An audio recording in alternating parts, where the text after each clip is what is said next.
So this is Elaine and Patrick. Patrick is a guy who arrived here into the mental health services in Yarmouth and Waveney a while ago. Elaine is a psychotherapist and mental health nurse across the acute services in Yarmouth and Waveney. Thanks very much, Elaine. Hopefully you can hear us. If you can't, just give us a wave. So we met last year. Yeah, September time.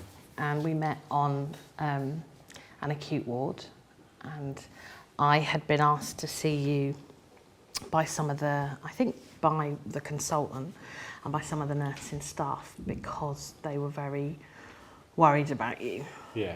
Do you remember what they were worried about? They were worried because for many years, I suppose, I lived in a world that was real to me, but not real to everybody else. What do you mean, not real? Well, I lived in a world that I just wanted to die. I didn't want to. Every day was just a pain. To get up the next morning it was hard because I didn't know. I knew what the problem was, but I put a lot of other problems in the way so that people wouldn't find out what the real problem was. And so what had brought you to being on an acute ward, given the fact that you'd had these problems for many years? Well, I had tried to take my life on several occasions, and I think the last one I ended up in the James Paget Hospital, and there when I first went in, I actually refused treatment because I said I didn't want to live. And a couple of hours later I accepted the treatment to save my life. And from that led to meeting Dr. Ayube, who came to see me in intensive care. So he's a consultant psychiatrist. And he offered me the help. And I said I'd go on my own accord. Yeah, you voluntarily. I voluntarily went to the acute ward. So you took a massive overdose of antifreeze. Yeah, which was the second time I had took a massive overdose of antifreeze. And if I'm right in thinking, you'd spoken to a friend and they had picked up that you didn't sound right. I think that night I had stayed awake all night, and I was actually on Facebook, and I was talking away to somebody on Facebook, chatting away like it was just a normal day, but I was actually drinking antifreeze and trying to kill myself. And this person didn't know what I was up to until early the next morning, when my friend rang me, and he used to ring me every morning, and he could hear my speech was slurred. And he asked me, was I all right? I said, yeah, I'm fine. I said, I just had a drink last night. And I've always said, when I was doing my suicide, trying to commit suicide, that if I ever wrote a letter, that was it. I knew You were being serious. I was being serious. But I done one in the September where I drank antifreeze. And this was in Ireland, and I ended up in intensive care in a hospital called Portlaoise. It's in Southern Ireland. And I remember when they found me, where I was lying, nobody should have found me. But kids did find me, and they notified people, and I was taken to the hospital. And I remember lying on the bed in the hospital, and I was crying for my partner and my best friend. And I remember Michelle coming in, and I said to Michelle, I said, I love you and I love the kids, don't ever forget that. And I spoke to my friend Philip as well, and I didn't explain to him why, because I didn't want anybody to know the real reason why I was the way I was. And I remember holding Michelle's hand, and I slipped unconscious, but the feeling I had at that time, that I wasn't in pain anymore. The pain was gone. And Michelle had said to me, look, I have to go home and get your pyjamas and that. And the next thing I know, I woke up in a hospital in Dublin called Beaumont, where I had to have kidney dialysis. But in the meantime, from where the hospital was to where we lived was about a half an hour's drive. And from the time Michelle had left and Philip had left the hospital in Portlaoise to go home, they were trying to contact her. And they said that if we can't get a dialysis machine, I was dead. So you'd been very nearly successful at ending your life a number of times. And you agreed to come into Yarmouth. Yeah, I agreed to go into Northgate because Dr. Ayube had said to me, if you give me your time, I'll help you and I'll make you better. And even when I still went into Northgate, I still wanted to die. So I was just going to say, so when you agreed to admission, because I think people think when someone agrees to come into hospital, that means that they really want to live, and you weren't sure, were you? No, I wasn't, because I still walked around Northgate in the first couple of weeks looking for places to hang myself and kill myself. I still didn't want to live. It was so dark in them days that I didn't want to live. There were two things I remember you saying when we talked about this I found really powerful. One was you were really clear that the suicides, they weren't a cry for help. No. You wanted to die. And the second thing was when you were talking about that you were hoping that the doctor would come in and say, you've got a week to live. We'll go back to the one in December.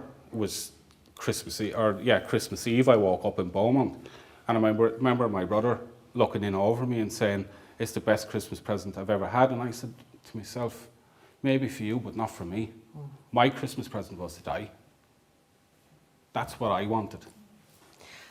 And so, tell me about being on the ward, what it was like. Well, when I first went to the ward, I felt, because I'd always felt loneliness. I could stand in a room full of my family and everybody, and the loneliness and the separation I felt was just always there. And when I remember going to the Northgate and standing, they brought me in and I was standing in the hallway. And I rang my friend and I started crying and I said to him, I just feel so alone. I have nobody. And he said to me, look, everything will be okay as long as you put in the effort. And at that stage, I still didn't, because I wasn't being honest. When I first went to Northgate, I wasn't being honest with anybody.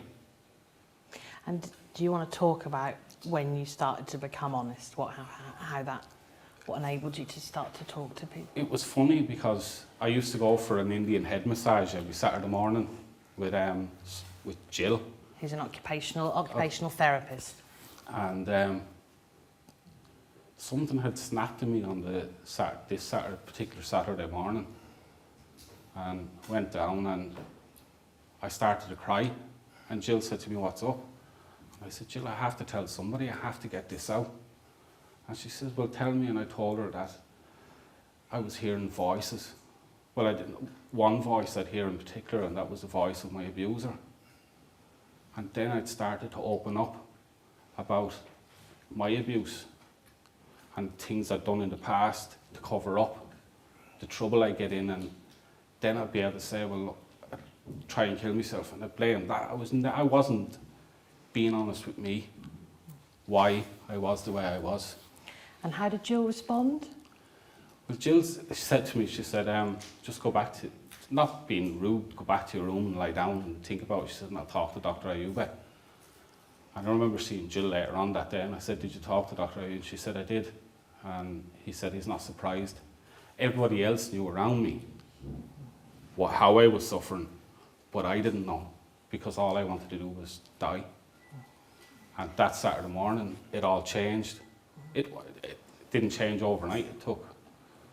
I was happy to accept the treatment, and I was going to work at it with myself. And it's probably important for people to know what sort of person you were perhaps in the past, because I think people have an idea of what someone who's depressed or has mental health problems looks like. And you were a very successful man. I was successful in my work. I always had great jobs. But I worked so much that I thought I was this great successful person. But in hindsight, I wasn't, because I was letting down the people that needed me most. So why do you think you were working so? Because you worked 16 hours yeah, a day, two jobs. Because you just wanted to blot out what was in your head, what was going on in your head. You always kept yourself busy, or you drank, or I used to gamble, just to block out what was really going on in my head. And what can you tell, and share as much or as little as you want, what was going on in your head? Well, I was abused when I was between the ages of 9 and 11. I grew up in Catholic Ireland. My dad was a hard worker. My mum was a great mum. And it's just a typical Catholic family. But in the midst of it all I was abused by my stepbrother. And He was much older than you. he was much older than me. And I remember there's always something at Coronation Street, the theme tune to Coronation Street, I cannot stand, because it triggers what's inside. It triggers what's happened. And at that time, I couldn't deal with what was going on. I couldn't deal with Coronation Street. I couldn't deal with me. And I remember on the, because obviously when you live in your own home, you can control whether Coronation Street theme tune is on. Yeah. But on an acute ward, you can't. And even going into visiting somebody's house, a friend or relative, whatever, and you can't, if they're watching, you can't turn it off. So you were just living that second, and the pictures that come back, it was so vivid. So you could feel like sometimes you were sort of doing okay and you could mask it, and then something would happen and it would... Yeah, like you could... Like a flashback. Yeah, the minute you'd hear it, I could smell his breath. And I could feel what he was doing to me. It was just pure chaos to me. It was like just all madness. I just sucked everybody else into the madness, because I couldn't let anybody know. But I thought I couldn't let anybody know. Because what was your fear? What was the fear if I let people know that I've been Because I always abused? portrayed myself as this strong guy, that I'd go out and I'd help people, or I'd work or whatever. I was this big strong guy, but I wasn't, because I was just a little child inside. But you were the guy that people came to if they wanted to borrow some money, or they wanted a bit of help. If somebody wanted some work doing and they couldn't afford to pay for it, I'd go and do it. But inside... It was trying to make people accept me for that person that I wasn't. But if I told them who I really was, they wouldn't accept me, and that's the way I lived my life. I lived in a madness. And I remember we used to meet once or twice a week. And I don't meet with everybody that's on an acute ward like that, but I remember meeting and you telling me that you had this family and you had these children that you loved, but you said, I can't feel it, and I want to die, but I want to see if there's a way that I can live without having these feelings. Yeah, I had kids. I have 5 kids altogether, and apart from my partner, I was married and I got separated. But the 5 kids and my partner, Michelle, I loved them, but I didn't care about them. And that was hard, because I suppose if you love somebody, you have to care about them as well. So it was these emotions that were so confused inside me as well. Because you were just so consumed with all the pain. I was so consumed with, I suppose, the control that my abuser's name was Kevin. It was the control he had over my head. He had the control over my whole life, and I didn't realise it. Because I remember when we used to meet, you wouldn't look at me. You would often we'd sit on these sofas as a little room, and we would sit opposite each other, and you would have your hand over your face. Yeah, because I couldn't let anybody see. Because I was being honest with you, I wasn't being honest with myself. I couldn't let you. I had to mask my face because I didn't want anybody to see who I was. And you were feeling really claustrophobic on the ward. And so we got permission from the consultant, Dr. Ava, that I could take you out for a walk, because I think sometimes talking face to face is just too difficult. Yeah. And so we went for a walk on the seafront. Yeah, Do I you think remember? that's. I do remember that. Actually, I was only a couple of, I'd say, 2 weeks out of Intensive care. intensive care, and I'm off out in the fresh air and I'm walking. And I don't know whether you know Great Yarmouth at Seafront. We got off or parked the car up at the cinema. Yeah. And I think we nearly walked to The other end. Boylston. But it was in that time as well that I suppose, not put the word that Elaine had broke me. She had broke the cycle of the abuse, the control of what Kevin had over me. And what do you think it was about our conversation that broke something Because for you? you didn't judge. And I suppose I had built up, to me, trust was a big thing. I had to build up trust in people. And when I built up the trust with you, and I built up with trust with some of the care workers and the caregivers in the ward as well, that I could go and talk to them, and I trusted them. I trusted them that I could tell them exactly how I was feeling at that time, and all that it came into place. And I think, just thinking back to what Todd had said about people feeling safe, because obviously I'm a psychotherapist, you talk about Dr. Avis being a consultant, but I remember you talking about one night of having these thoughts to go out and hang yourself in this little courtyard. And you talked about a support worker that just spent the night talking to you. yeah, it was. I think I had came so far, and then I just took so many steps back that I had thought about a real strong feeling of wanting to kill myself, because Christmas was coming up, and Christmas was a hard time for me. Every year Christmas was, since I can remember, I hated Christmas. And the support worker came in and she sat down and she talked to me like I was a person, that I wasn't this victim, and I was real. I was a true person, that this person sat down and talked to me. And that broke the cycle as well, that I knew I didn't have to try and kill myself, that life could be better.